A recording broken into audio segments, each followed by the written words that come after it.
This is Tracy, and today I'm going to be doing a video talking about multicolored card draw options for EDH. I've done a couple other card advantage card draw things in the past. Oop, there's something on my camera. A couple of them in the past, which you can totally check out. But yeah, I've done a couple of like in the different colors, but there's a lot of really sweet multicolored card draw, and I wanted to talk about them. If you're running these colors or a combination of these colors in any of your EDH decks, these are some good options. The first card I want to talk about is Baleful Strix. I love this card. I run this card in Tasigur, and it's just a really sweet body. Like, I think it works really well in this deck, because I run like Birthing Pod, and I used to run Evolutionary Leap. I don't think I run that anymore. I think I was running Evolutionary Leap before I got Birthing Pod, and then I was running Birthing Pod, and I was like, I don't really want to run both of these cards. But yeah, if you're doing any sort of like Sultai, like pod deck or whatever, or even if you're not, Baleful Strix is just a really solid body. It's a 2-mana 1/1 Flying Death Touch, which is already sweet, and in ETBs you draw a card. Super simple, classic card. However, I think it's really fantastic. Cool. The next card is Prime Speaker Zegana. This is really good in any big butt decks where you're running like, I mean, you're playing this with green, so you're going to be running like a ton of really big, dumb green creatures probably. I'm a huge, huge fan of this card. I actually think I cut this out of Tasigur because my main combo is with this and I'm blanking on the Eldrazi Artisan of Kozilek, and then someone told me that that combo didn't work, so I had to take it out. But nonetheless, this card is really solid for any decks where you're running like a ton of big dudes. Big dumb Eldrazi or whatever. Like Prime Speaker Zegana for like, you know, paying like 6 mana and then having like a 10/10 on board and just drawing 11 cards is like the sweetest thing you'll ever do. So Prime Speaker is great, and she gets those counters after you draw the cards. Also, she always does start at 1 too, so like a lot of people don't include that. Like if you have a 10/10 on board, you draw 11 cards because it's equal to her power. It's not like equal to how many cards, the power of the creature, it's equal to her power. Just keep that in mind. A lot of people misread that. Cool. The next card is Sire of Stagnation, and actually I think this is on my chopping block for my Tasigur deck, but I do like this card. There's other cards that I just want to run that I like a little bit better. But it is a 6-mana 5/7 Devoid. Whenever land enters the battlefield under an opponent's control, they exile 2 cards and you draw 2 cards. Basically just punishes your opponents for playing lands. If you can do a thing where you get Sire of Stagnation really early on in like the really early stages of the game, you totally just punish your opponent because they really don't want to be exiling those 2 cards in your library, and on top of that you draw 2 cards. Like, come on, this card is really sweet. I like it. Cool. Okay, after that, if my computer would load, is Fathom Mage. And I've been thinking about this card a lot recently, and I really have been itching to put this in some sort of deck. I honestly can't decide what. Just because she doesn't fit in Tasigur, even though she fits like the color scheme of Tasigur. I don't know, I just can't. Like, I can't put her in there just because I feel like she doesn't have enough things about plus one counters, but if you're doing like a plus one counter theme deck, which I just think is sweet, also with the new merfolk that are coming out, I think she makes this really good. My only qualm with this card is that it's not legendary, because I would totally make a legendary base deck around her if I could. I would totally make an EDH with her, like, no questions, with like a theme of plus one counters. But she's 4 mana for a 1/1 with Evolve, so whenever you play a thing that's bigger, she gets counter, and then whenever she gets counter, you draw a card. And again, it's not just that with this card with Evolve, like if you have any sort of other plus one counter ways, you know, you just get to draw more cards. That's why I think it works really well in that type of deck, but I love this card. I think it's very underplayed. I really like it. Then we have Ojutai's Command. Now, pretty much all the commands, because a lot of them do draw cards, but this card I really, really appreciate. It's got 4 different modes. It's basically like a cheaper version of Cryptic Command, and it's got like white mana in it. But it's really sweet. You return target creature with converted mana cost 2 or less. It's converted mana cost. A lot of people misread that.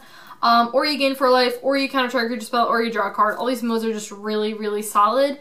Really good in like little tiny like beat down creature decks, so you can like bring back some things. 4 life, gaining 4 life is probably just always good unless your opponent is doing an infinite control strategy. Countering target creature spell is probably just always good in EDH, and drawing a card is literally just always good. So these modes are all really fantastic. Card's great. Then we get into one of my all-time favorite cards, and that is Sphinx's Revelation. Oh boy, I love this card. I've been in battling with myself over what modern deck I want to play, but I just think I want to play with Sphinx's Revelation, so I feel like I kind of need to play blue-white, even though I feel like I'm better versed in Grixis Control, just because I played that for like way longer, but I do really love Sphinx's Revelation. Gaining X life and drawing X cards, I mean, it can be a lot of mana, but honestly in late stage of the game when you have like no maximum hand size, which there's like a million ways to get no maximum hand size, you know, you do this and then you just gain life and you draw all the cards and you probably draw your combo or you just draw ways to kill your opponent. Like, card is just incredible. The next card is Urban Evolution. I really like this card. I like that it does a couple of different things. You get to draw 3 cards, but you can also play like an additional land this turn. I think a lot of these color scheme decks, this card really helps them out. Funny, as I say this, that I don't run this at Tassiger. I just don't have room in that deck. Like, that's my thing, is I just have no, like, slots in that deck. It's like, my deck list is so tight, which is great. But yeah, I think this card is really sweet if you're looking for, like, ways to draw cards and ways to play more lands. Card's great. Okay, then we have Sarkhan Unbroken. Now, a lot of times I feel like some Planeswalkers, like this one, you could look at and immediately see that ultimate and think, I have to be running this in a dragon-themed deck. And you don't have to do that. If you're running this color skill theme and if you're not doing dragons, you can totally still run this card because of the +1 ability. You draw a card and then you add 1 mana to your pool of any color, which is freaking awesome. Like, I love that. The -2, you put a 4/4 dude with flying. Hello, that's amazing. And then the -8 search for dragons, whatever. But like, seriously though, you can still use those first 2 abilities even if you're not like playing a dragon themed deck. Even just for the +1, even if you're just like, I really need to draw more cards and I really need more mana. Card is really great. It's also any color, so if you're playing Sarkhan, you're running like 3, 4, 5 colors, which can be very mana sensitive, so Sarkhan does a lot. I think he's great. Then of one of my all-time favorite cards, that is Ephara, God of the Polis. God of the Polis. She's amazing. She's 4 mana for a 6/5 indestructible.